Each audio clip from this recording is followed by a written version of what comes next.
Hi, இன்றைக்கி பிரேக்ஃபாஸ்ட்டுக்கு எங்களுக்கு ரொம்ப பிடிச்ச எக் மசாலா மேகி தான் பண்ணேன். என்னோடய ஸ்டைலில் நான் எப்படி எக் மசாலா மேகி பண்ணுறேன்னு உங்க கூட ஷேர் பண்ணுறேன். இதுக்கு வந்துட்டு கடாயில் கொஞ்சமாக எண்ணெய் விட்டு கடுகு வெங்காயம் போட்டு ஃபஸ்ட்டு தாளிச்சிக்கணும். அது தாளிச்சிட்டு அது ஓரளவு வெந்தோடனே கொஞ்சமாக இஞ்சி வெள்ளைப்பூடு பேஸ்ட்டு போட்டுக்கோங்க. இன்னும் டேஸ்ட்டு சூப்பராக இருக்கும். இஞ்சி வெள்ளைப்பூடு பேஸ்ட்டு போட்டு அதை நல்லா வதங்கினதுக்கப்புறம் தக்காளியும் போட்டு நல்லா வதக்கிக்கணும். அப்புறம் வந்துட்டு அந்த மேகி மசாலா கொஞ்சமாக கரம் மசாலா மட்டும்தான் போடுவேன், வேறு எதுவுமே வேண்டாம். ரெண்டுமே சூப்பராக இருக்கும்.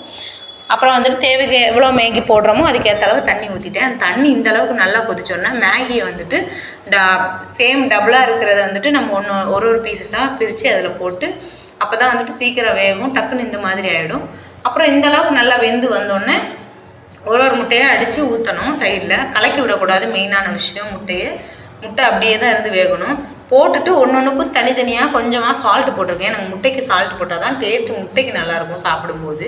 போட்டுட்டு அந்த கீழே இருக்கிற மேகியில் இருக்கிற தண்ணியெல்லாம் அப்படியே கொஞ்சம் கொஞ்சமாக அது மேலே எடுத்து ஊற்றுறீங்க. முட்டை கொஞ்சம் சீக்கிரம் வெந்துடும். அப்புறம் நல்லா க்ளோஸ் பண்ணி வச்சுட்டு ஒரு 10 மினிட்ஸ் நல்லா வேக வச்சோன்னா இந்த மாதிரி சூப்பராக முட்டை வெந்து வந்துடும். இப்படி இருக்கும்போது முட்டையை வந்துட்டு உள்ளே வெந்திருக்கும்னு நினச்சி நம்ம அப்படியே சாப்பிட்றக்கூடாது. உள்ளே வந்துட்டு கொஞ்சம் வேகாமல் தான் இருக்கும். இது இருக்குது பார்த்தீங்களா, இந்த மாதிரி இருக்கும். இதை வந்துட்டு நம்ம என்ன செய்யணும், கொஞ்சம் கொஞ்சமாக, அதாவது முழுசாக நல்லா உடச்சி மிக்ஸ் பண்ணிடாமல் லைட்டாக கொஞ்சம் உடச்சி விட்டு அந்த உள்ளே இருக்கிறதெல்லாம் வெளியே வந்து நல்லா வேகிற அளவுக்கு உடச்சி விட்டு இந்த மாதிரி நல்லா மிக்ஸ் பண்ணிடணும். இத்தனைக்கும் முட்டை உடைக்கவே கூடாது. முட்டை முழுசாக தான் இருக்கணும். அப்படி பண்ணி சாப்பிட்டா தான் டேஸ்ட்டு சூப்பராக இருக்கும். இதோட டேஸ்ட் வந்து பயங்கரமாக இருந்துச்சு. நானே எதிர்பார்க்கல இவ்வளோ டேஸ்ட்டாக பண்ணேன். நீங்களும் ஒரு தடவை ட்ரை பண்ணி பார்த்துட்டு எப்படி இருந்துச்சு அப்படின்னு கீழே கமெண்ட் பண்ணுங்கள். என்னோடய வீடியோ பிடிச்சிருந்தா லைக் பண்ணுங்கள், ஷேர் பண்ணுங்கள், சப்ஸ்கிரைப் பண்ணுங்கள் ப்ளீஸ்.